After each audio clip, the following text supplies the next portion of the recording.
Heads up. Heads up. It's a twist.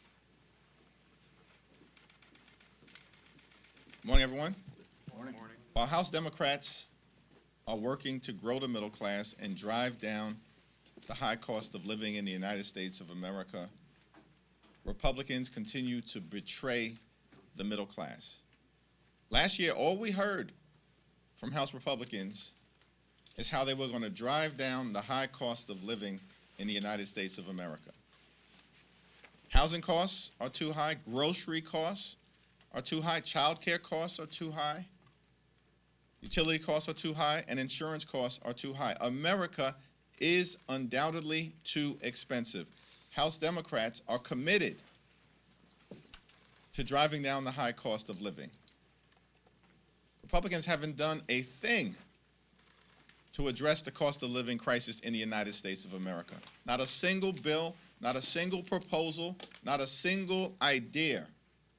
And the Congress started on January 3rd. What are they waiting for at this point in time? The reality is House Republicans and Donald Trump and Senate Republicans have no interest in bringing down the high cost of living. Costs aren't going down, they are going up.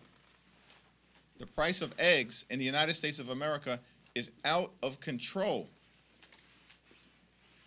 It's an emergency, and nothing is being done by the Republicans in Washington or across the country to address it. Questions? Thank you. There's a government funding deadline on March 14th. How would you characterize the appropriations talks right now? And do you feel that Republicans are still actively engaging, or have they walked away? House Republicans have the majority. Senate Republicans have the majority. Donald Trump is the president. They have a responsibility to fund the government on March 14th.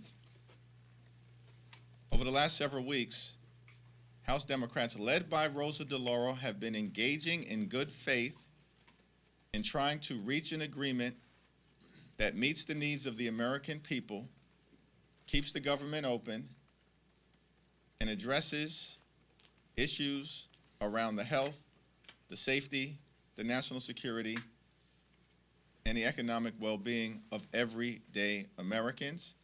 House Republicans have chosen to walk away. Torian with CBS News. Speaker Johnson said that you guys delivered or contributed proposals to the budget bill that are just non-deliverables in his mind. What are some of the things that you guys were considering, and what have conversations been since that rejection? I have no idea what the Speaker of the House of Representatives is talking about in terms of the budget or the spending agreement. At the end of the day, House Democrats believe that urgent action is needed to drive down the high cost of living in the United States of America and to protect Medicaid from the devastation that House Republicans are trying to bring to children, people with disabilities, and seniors in nursing homes and long-term care.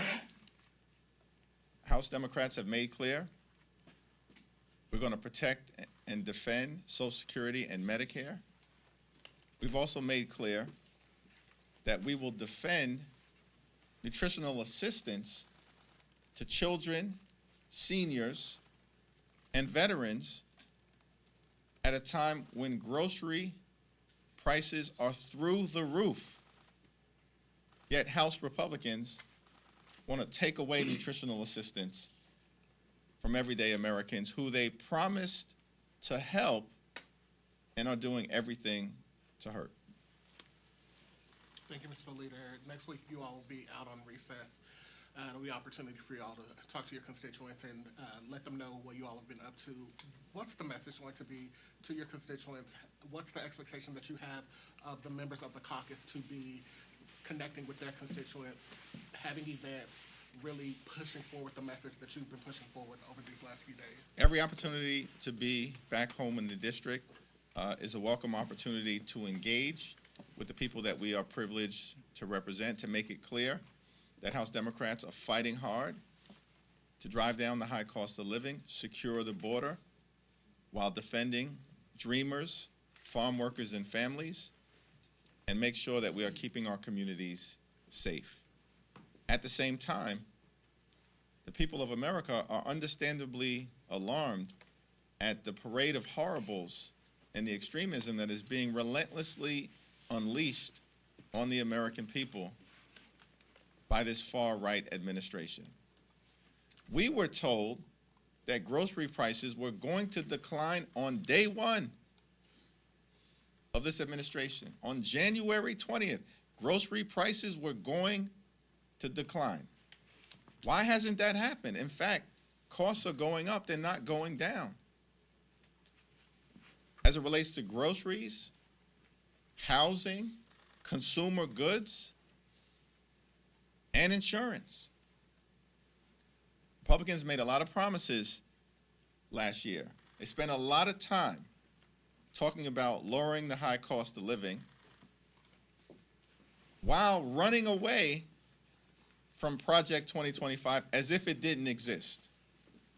This year, Republicans have spent all of their time implementing the most extreme parts of Project 2025 and have done nothing, nada, as it relates to the high cost of living. In fact, the Republican budget plan, which represents a betrayal of the American middle class and all those who aspire to be part of the middle class, will hurt working class Americans, hurt middle class Americans, and hurt everyday Americans, children, seniors, and veterans by devastating Medicaid. The Republican Party a few weeks ago promised to love and cherish Medicaid. Cutting Medicaid by close to $1 trillion is an example of loving and cherishing Medicaid. It's an extraordinary statement that was made, and Republicans are doing the exact opposite. In their budget markup right now. This is an argument that you made and other Democrats made all last year, and the voters didn't go for it. Why should they think it's different? They didn't think Democrats could lower prices, do all these things. Is it just because you're going to say that the Republicans were lying now and Donald Trump is lying? I think under the previous administration, progress was made in certain areas, particularly as it relates to the high cost of life-saving prescription drugs. But at the same time, it's also clear that so much more needs to be done. There is no debate that can be legitimately had in the United States of America as it relates to the cost of living. The cost of living for working families and middle-class Americans and seniors is far too high. The problem is that Republicans, despite all of their grandiose promises, have done nothing to lower the high cost of living. In fact, the cost of living is going up. With a Republican president, a Republican House, and a Republican Senate. Yes, that's a problem. And we will continue to be clear that in the absence of that changing, Republicans should be held accountable for their failure to deliver on improving the quality of life for everyday Americans. What specific conditions are red lines for Democrats with regard to supporting a CR or a government funding measure on March 14th? At this moment, there is no discussion because the Speaker of the House has apparently ordered House Republican appropriators to walk away from the negotiating table. They are marching America toward a reckless Republican shutdown. Second row.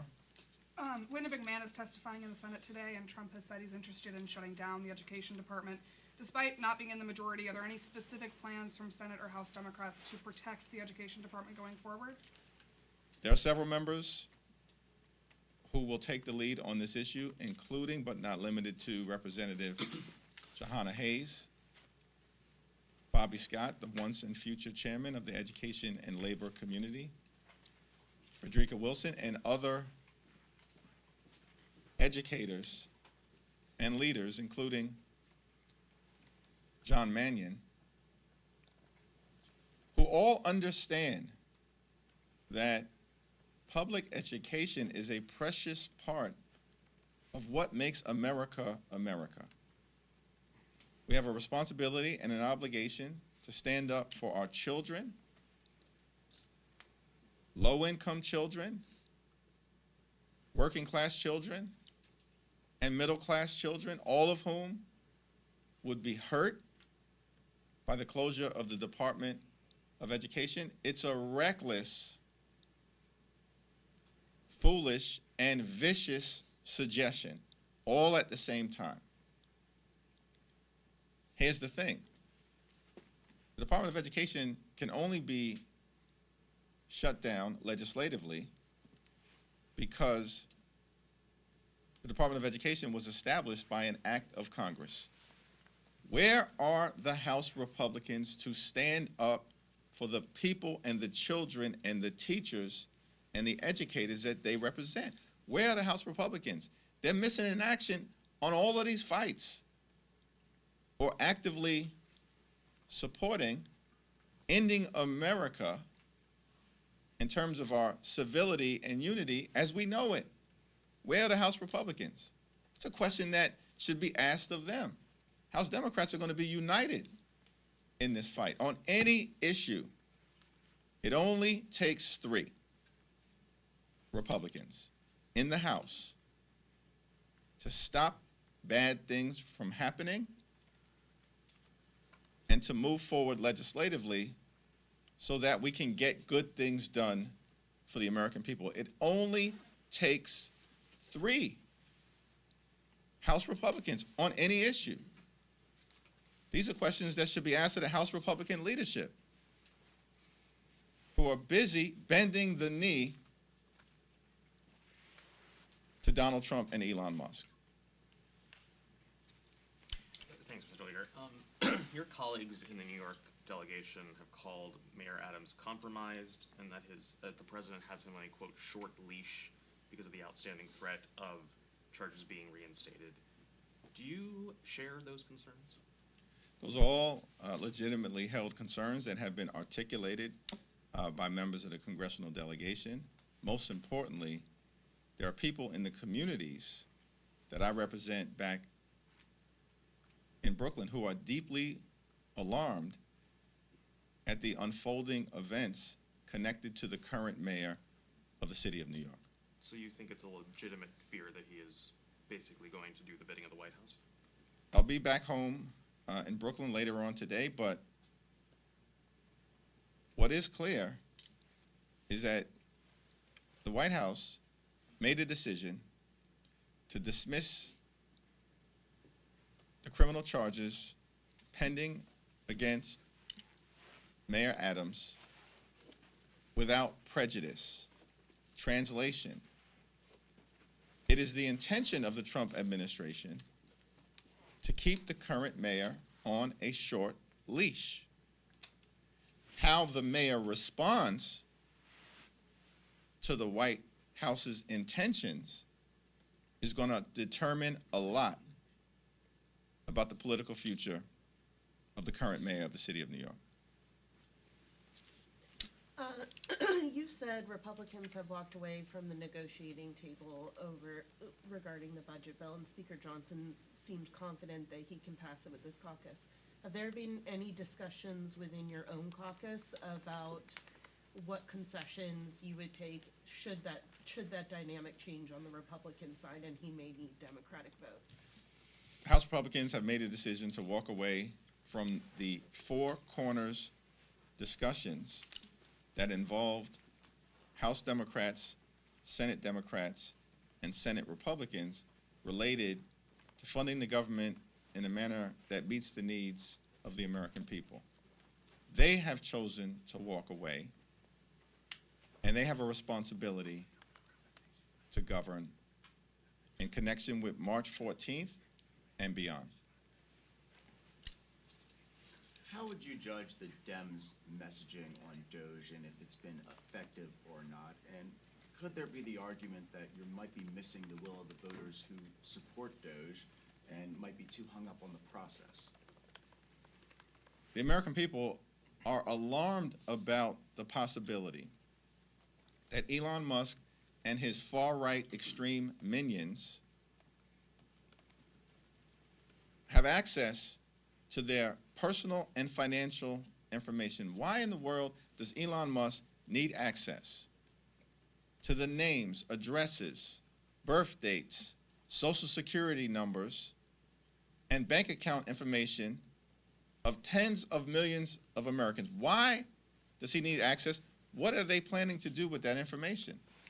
These are legitimate questions that House Democrats have been asking, and we're taking action to stop it, which is exactly why we introduced the Taxpayer Data Protection Act. Where are House Republicans as it relates to stopping the steal of taxpayer data? Where are House Republicans? It only takes 3 to join us, and we can move the Taxpayer Data Protection Act.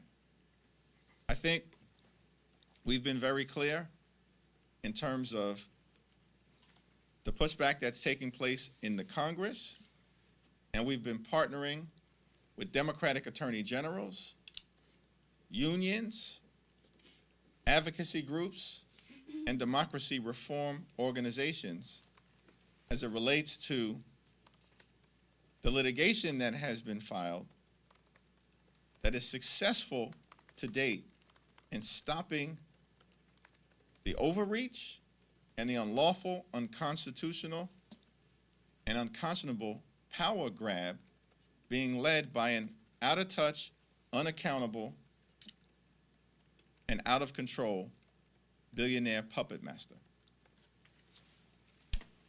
Leader, I have a question about messaging as well. I don't know if you've seen the buzz building about Stephen A. Smith, the ESPN personality, and running for president. I'm wondering what you make of that and what you think it might say about how effectively Democrats are messaging at this time.